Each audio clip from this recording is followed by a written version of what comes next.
Hey, this is Cliff from the Blue Ocean team. Wanted to show you some of the new stuff that I've been working on, kind of proof of concept type work around something that we're calling trends here. So I'm looking at one of my Jenkins pipelines here. And if I click trends, what we've been working on is trying to get some visualizations to show time series data in the user interface here. So we'll be able to look at the duration here in seconds of different stages of kind of a somewhat complex pipeline that's doing some parallelization with some browser tests, things like that. Also been working on implementing trends for coverage, code coverage, and also for JUnit tests as well. So we can see here in branch master, our coverage isn't very good.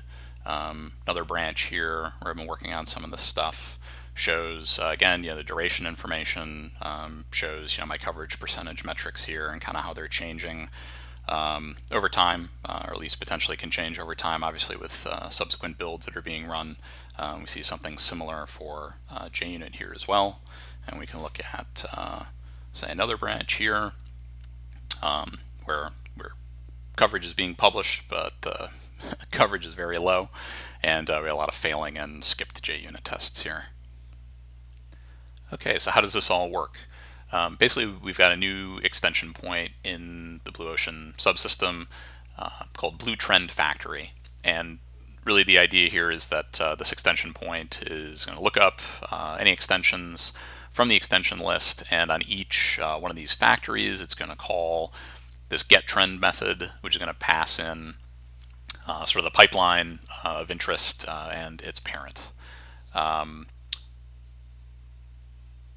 Blue trend is just a very simple little data structure here that really just contains a table of information. Our table can kind of express, if it wants to, the columns that exist in it.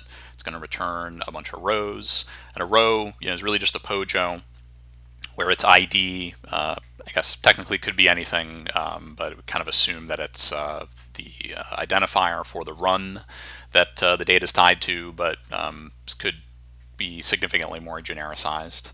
And so, for instance, here's an example of an implementation for the JUnit data, where our implementation of the extension here for the Blue Trend Factory is really just returning a new instance of this JUnit trend class. And as you can see, not a huge amount of code here. The get table implementation is just basically grabbing a iterator of the pipeline's runs, and I'm returning this table implementation here. Get rows is just iterating over those runs and returning a new row impl, where it's grabbing off of the blue run the test summary, which is kind of an already existing data structure in the API that if you're publishing, say, JUnit test data or JUnit compatible test data in your pipeline, this kind of data is already pre-populated and picked up for you. And so really it's the row that's interesting, where we're exposing the number of past tests, total tests, fixed, so on and so forth. And so just to kind of show like a kind of even simpler in a way trend implementation is for that stage duration or stage runtime graph that we were showing in the UI before. Again, kind of similar boilerplate code. Ultimately, at the end of the day, is kind of the row impl that I think becomes the most interesting thing here. And what that's doing is grabbing from the run object the different nodes, and then really just kind of building up a hash map here and kind of pushing that data object back as the row. This is kind of a way when your data is very fluid and you don't necessarily know what the properties are going to be. Like in this case, right, the properties are stage names that can change. User may be making all kinds of changes to their Jenkins file as kind of the lifetime of that pipeline kind of changes over time, and they're adding more and more, making it more complex. This will kind of put all that data in there, and then again you can see like implementation of the trend factory is really simple in this case. We're just kind of only implementing this right for, in this case, branch impl, which is you know tied to kind of being multi-branch pipeline specific, and returning that trend. And real quick, so just here's a kind of a representation of some of that data that you can see coming back. Right here's some of our different stages, in this pipeline with their duration there in millis. Here's coverage, which I didn't show you, but here's this case, for master no coverage data, and here's some of the data that's coming back, right? So it's basically we've got the table. We can express the columns up front if we want to, and then we've got rows here as well. So again, the idea here is, right, as we're returning this trend, which has these rows of data that are kind of keyed by the build ID, that the UI by default is just going to kind of slurp that data in. It's just going to plot it as a very simple little line chart. Here, let's jump to one of these branches that's a little more interesting. Right, just kind of plotting this data here, just trying to do its best, picking from a series of colors, so that with a minimal amount of effort, you can just implement this back-end extension point, build up a trend, plumb some data in there from wherever you're able to grab it from, and it's going to give you just a nice interactive little chart here with the basic data, without you having to do any kind of special work in the UI layer. Now, if the standard charting doesn't work for you for some reason, or you want to be able to do something fancier, say like use an area chart here, basically have an extension point and kind of an API in the user interface. So try to make this as straightforward as possible, but also give you a lot of power to sort of do whatever your imagination can dream up. So in this case, we're creating a React component here called stage duration chart.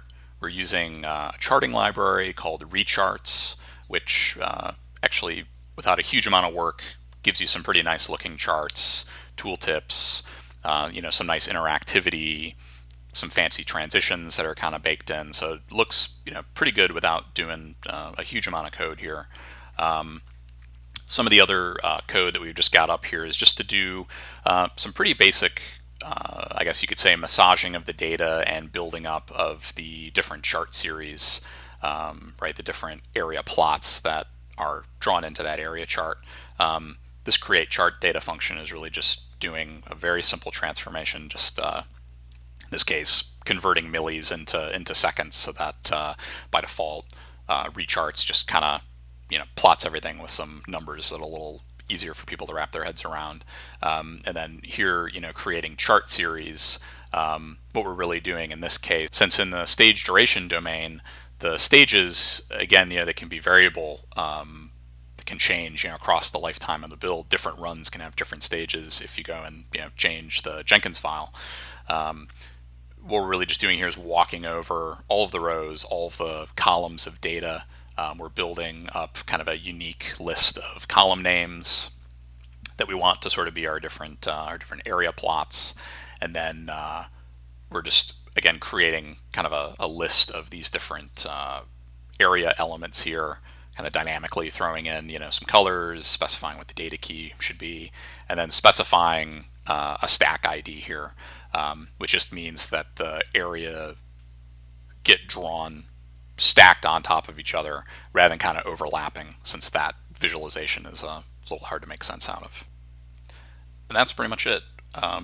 We're going to be probably implementing a handful more of these, not only to sort of prove out our own API, but so hopefully we can ship kind of a default set of visualizations that are going to be useful to most folks, looking at potentially adding some find bugs, PMD, other static analysis tools that are fairly widely used by Jenkins users, and probably evolving this API a little bit more, trying to make things a little more flexible out of the box.